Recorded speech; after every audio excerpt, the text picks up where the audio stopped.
Far from the Madding Crowd by Thomas Hardy. Read by Robert Powell.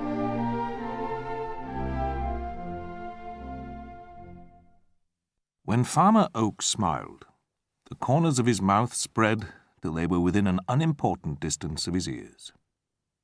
His Christian name was Gabriel, and he was a young man of sound judgment, easy motions, proper dress, and general good character. He had just reached the time of life at which young is ceasing to be the prefix of man in speaking of one. In short, he was 28. The field he was in this morning sloped to a ridge called Norcombe Hill. Through a spur of this hill ran the highway between Emminster and Chalk Newton.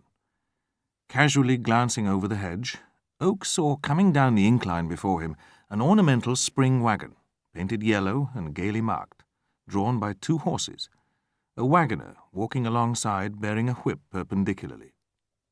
The wagon was laden with household goods and window plants, and on the apex of the whole sat a woman, young and attractive.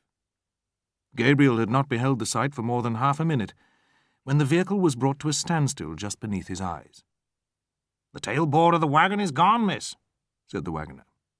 "Then I heard it fall. I heard a noise I could not account for when we were coming up the hill." "I'll run back." "Do." The sensible horses stood perfectly still, and the wagoner's steps sank fainter and fainter in the distance. The handsome girl waited for some time idly in her place. Then she looked downwards at an oblong package tied in paper. At length she drew the article into her lap and untied the paper covering. A small swing looking-glass was disclosed, in which she proceeded to survey herself attentively. She parted her lips and smiled.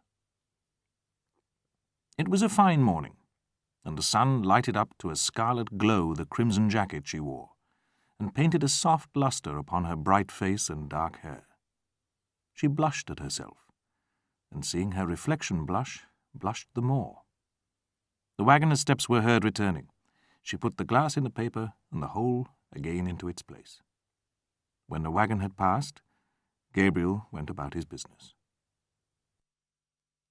It was only latterly that people had begun to call Gabriel Farmer Oak. During the 12-month preceding this time, he had been enabled by sustained efforts of industry and chronic good spirits to lease the small sheep farm of which Norcombe Hill was a portion and stock it with 200 sheep. This venture, unaided and alone into the paths of farming as master and not as man, with an advance of sheep not yet paid for, was a critical juncture with Gabriel Oak, and he recognized his position clearly. The wind continued to beat about the corners of the hut, but the flute-playing ceased. A rectangular space of light appeared in the side of the hut, and in the opening the outline of Farmer Oak's figure. He carried a lantern in his hand, and closing the door behind him came forward and busied himself about his flock, and the mellow tones of sheep bells bore witness to his presence. Then he returned to the hut, bringing in his arms a new-born lamb. The little speck of life he placed on a wisp of hay before the small stove. Eventually the lamb, revived by the warmth, began to bleat, and the sound entered Gabriel's ears.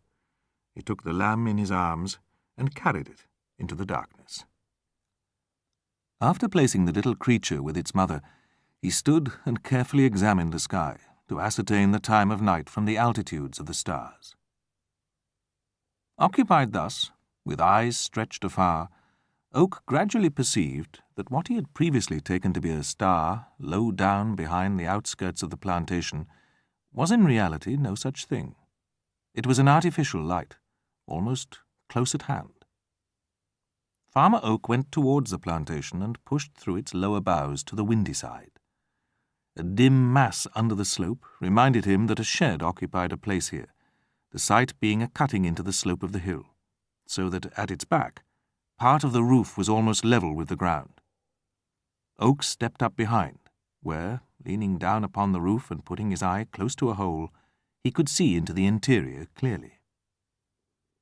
The place contained 2 women and 2 cows. By the side of the latter, a steaming bran mash stood in a bucket. One of the women was past middle age. Her companion was apparently young and graceful. He could form no decided opinion upon her looks, her position being almost beneath his eye. She had enveloped herself in a large cloak, which was flung over her head as a covering.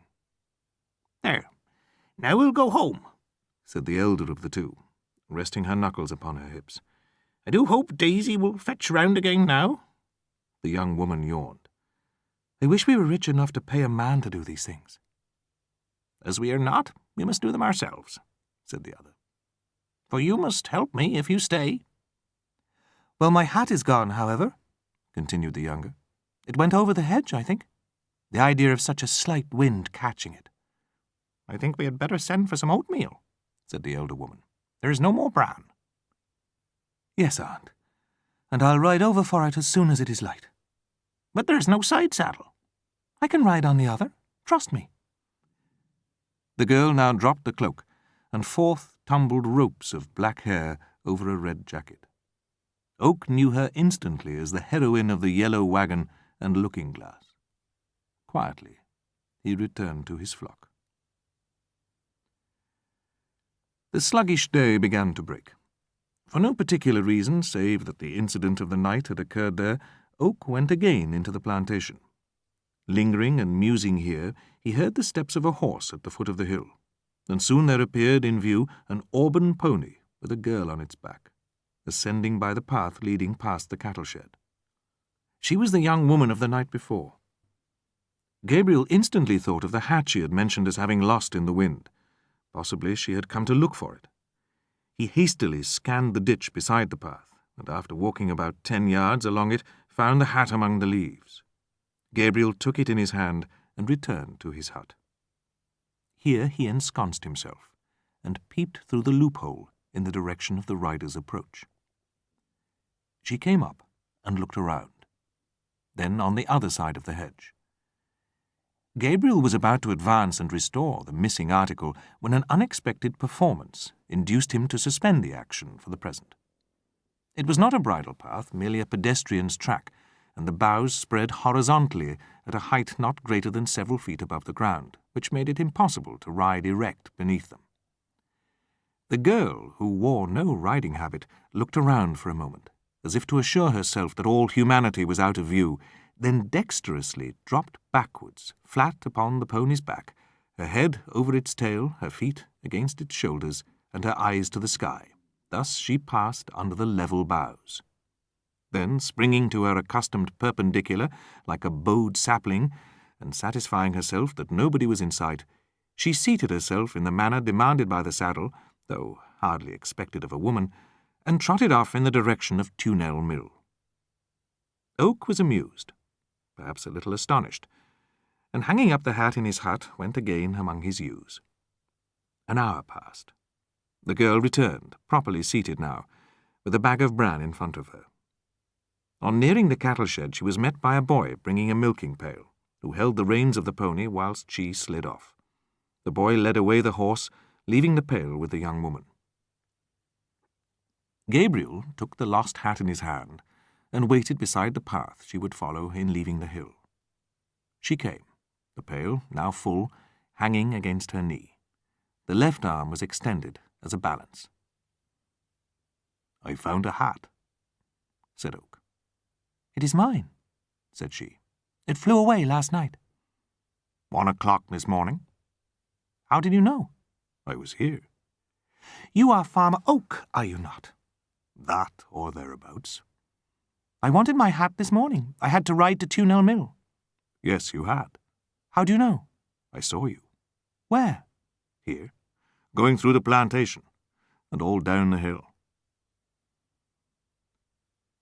By making inquiries, he found that the girl's name was Bathsheba Everdene, that she was the niece of a substantial farmer at Weatherbury, and that she lodged nearby, at the cottage of an aunt, a Mrs. Hurst. Gabriel found that he had reached a pitch of existence he never could have anticipated a short time before. He was in love. He liked saying Bathsheba as a private enjoyment instead of whistling, and turned over his taste to black hair, though he had sworn by brown ever since he was a boy. "I'll make her my wife," he said to himself, "or upon my soul I shall be good for nothing." All this while he was perplexing himself about an errand on which he might consistently visit the cottage of Bathsheba's aunt. He found this opportunity in the death of a ewe, mother of a living lamb. He made a toilet of a nicely adjusted kind, of a nature between the carefully neat and the carelessly ornate. He put the lamb into a respectable Sunday basket and stalked across the fields. Nothing disturbed the stillness of the cottage save the chatter of a knot of sparrows on the eaves. Bathsheba's aunt was indoors. "Will you tell Miss Everdene that somebody would be glad to speak to her?" said Mr. Oak. Bathsheba, it transpired, was out. "Will you come in, Mr. Oak?" said Mrs. Hurst. "Oh, thank ye," said Gabriel, following her to the fireplace. "I've brought a lamb for Miss Everdene. I thought she might like one to rear." "She might," said Mrs. Hurst, musingly, "though she's only a visitor here.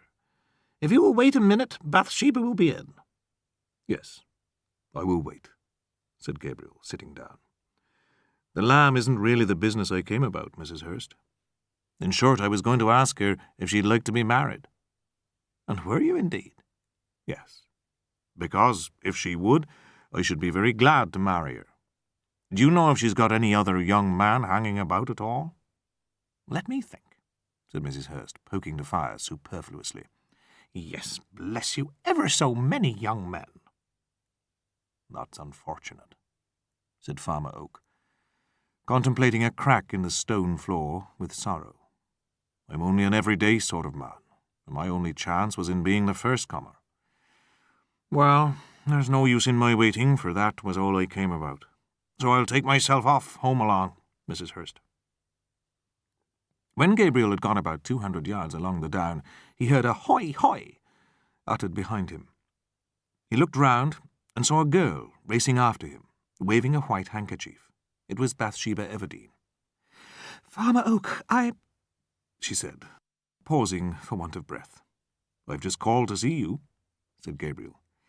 "Yes, I know that," she said, panting like a robin.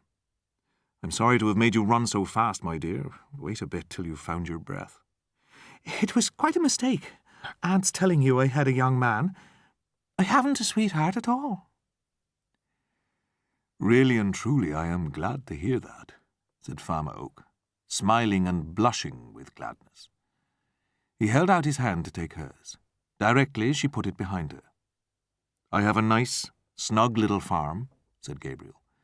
"A man has advanced me money to begin with, but still it will soon be paid off, and though I am only an everyday sort of man, I have got on a little since I was a boy. When we be married, I am quite sure I can work twice as hard as I do now." He went forward and stretched out his arm again. Bathsheba had overtaken him at a point beside which stood a low, stunted holly bush, now laden with red berries. Seeing his advance take the form of an attitude threatening a possible enclosure, if not compression, of her person, she edged off round the bush. "Why, Farmer Oak," she said over the top, "I never said I was going to marry you." "Well, that is a tale," said Oak with dismay. "To run after anybody like this and then say you don't want him." "What I meant to tell you was only this, that nobody has got me yet as a sweetheart. Indeed, I hadn't time to think before starting whether I wanted to marry or not, for you'd have been gone over the hill." "Come," said Gabriel, freshening again. "Think a minute or two. I'll wait a while, Miss Everdene. Will you marry me?"